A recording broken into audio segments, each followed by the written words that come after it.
Hi guys, good evening and welcome back once again to the EdWord. I'm your host Eddie, and in tonight's video I will be discussing what I thought of the latest and so great episode of Star Trek Picard, which dropped a few days ago, this past Thursday. It was a very busy, very full week for me. I had a lot going on. I finally had a chance to catch up on it recently, and now that's why I'm giving you my delayed video review, so I do apologize for that. Thank you for bearing with me and being patient. I appreciate it a lot.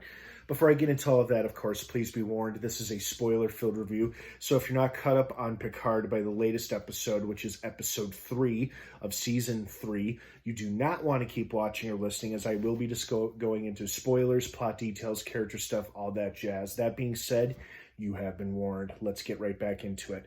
First and foremost, we got an inevitable reunion / confrontation that we kind of saw coming since this season began, which was between Beverly and Picard.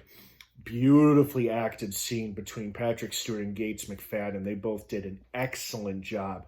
You could really feel the tension, the resentment, the mixed emotions, the feelings, all of it coming out as they poured themselves out to one another.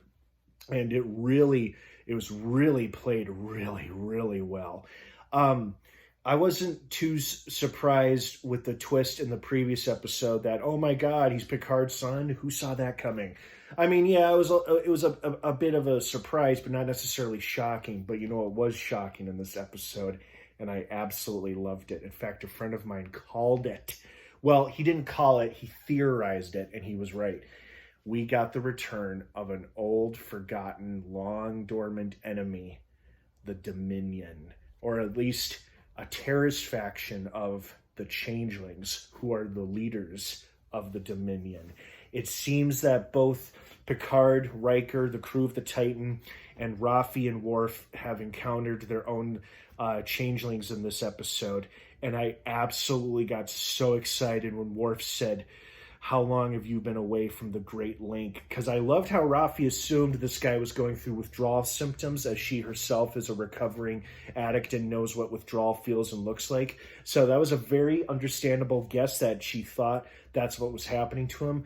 But he was struggling to maintain his shape because he was a changeling and hadn't reverted to his gelatinous form for quite a few hours.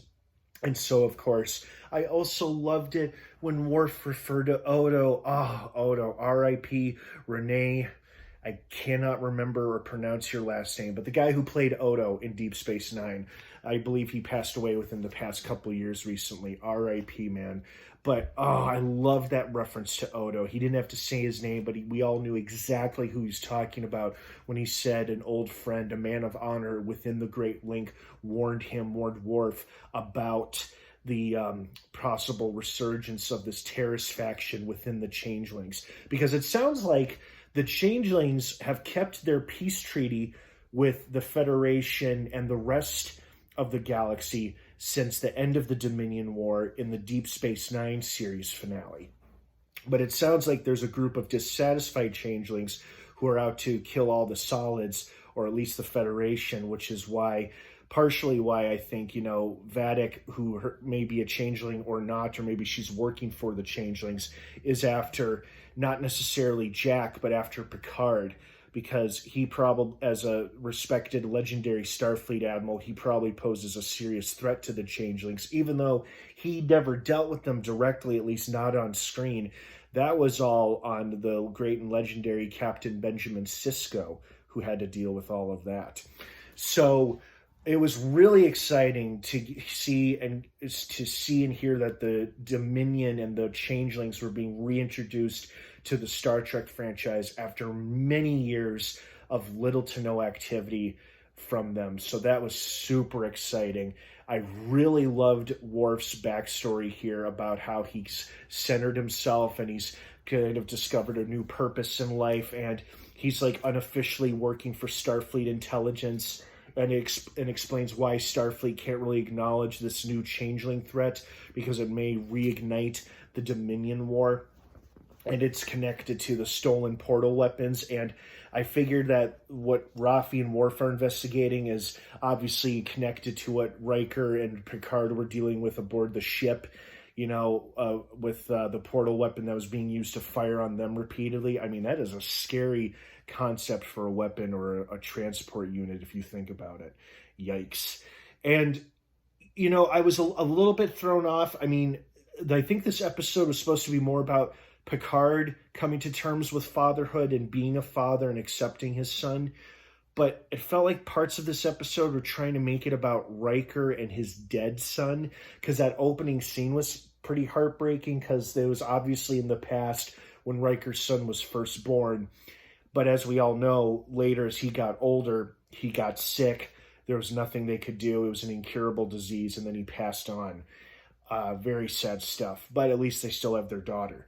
So I'm not sure if this episode was supposed to be focused on Riker or focused on Picard when it came to the Riker-Picard storyline. But I think they did a pretty good job handling both. And Riker clearly has his hands full being the captain of the Titan now, with the other captain out of commission after being injured so bad. But overall, this was just a really well done episode.